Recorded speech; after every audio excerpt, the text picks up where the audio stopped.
Alright, so this is Illustrator CS4. It's a real easy program to use.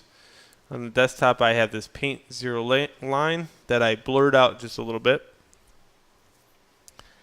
And I want to flatten into a single image.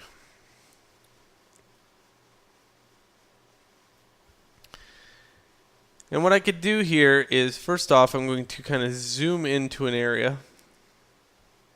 Like right in this area. Go ahead and click on it. And then it gives me the option to live trace it. Okay, in here I have a lot of different applications, different way, but I'm going to go tracing options and hit OK. So in here, I'm going to say ignore white, hit preview, and it should trace it out.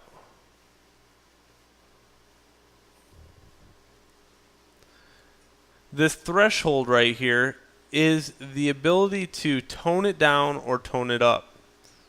So if I tone it down, what you're going to see is the lines, some of the detail is going to go away, but the lines will even themselves out a little bit more. And some will get thinner. Now the thicker, like if you want to use a 3 needle for example, that's where you get really high up in here and it'll transmute it over to like almost a 3 needle type deal. Now here's blur. Blur works just like I did before, but not as strong.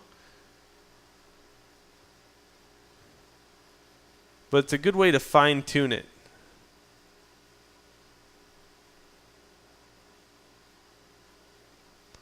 And you can start seeing the detail go away, but the outlines stay there.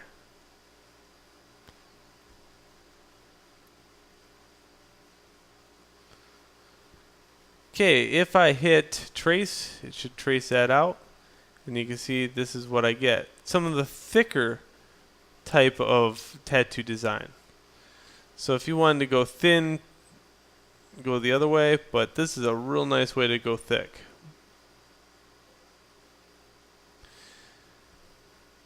If you change your mind, you want to go thinner, you can always take this down.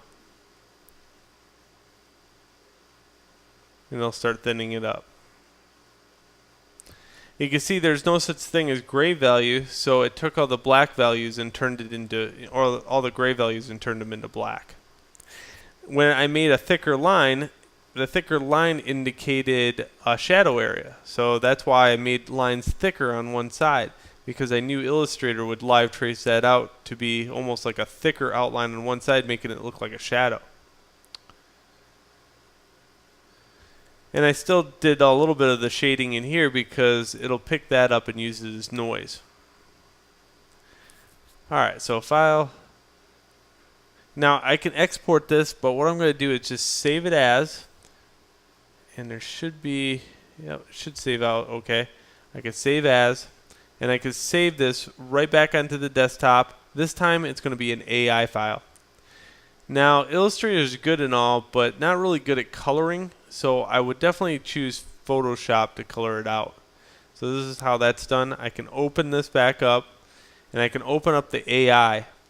It'll ask me how many dots per inch I want. That's amazing because, you know, back in Illustrator that turned it into a vector. So I can choose what size I want now. Notice, however, it reduced it down to a 6x7 because if it does not have any substance to it, it will automatically shrink it down. So it's not a 6x6 anymore because it couldn't find enough artifacts on the outside to make it into a perfect square. It turned it into this. And you can see that these are resting perfectly on the outside. That's something I do not want. I want to kind of shrink that down a little bit further and then kind of put it in the center of my little world.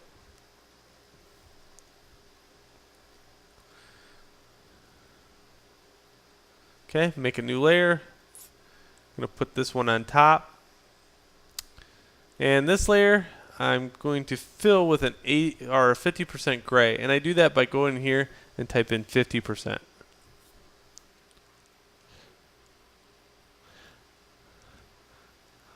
Isn't that sweet? So don't forget that's really big. So what happens is if I print it, it's going to be really, really detailed because it's at 300 dots per inch. Okay? So I can go bigger if I wanted to. I can go smaller. I can turn it into a back piece and it still look good. It looks pixelated here, but when it prints out, it's going to look amazing. All right, so that is cleaning up your artwork, cleaning up your outlines. Now I guess we're going to do a little bit of color to it and see what we can do in the next video.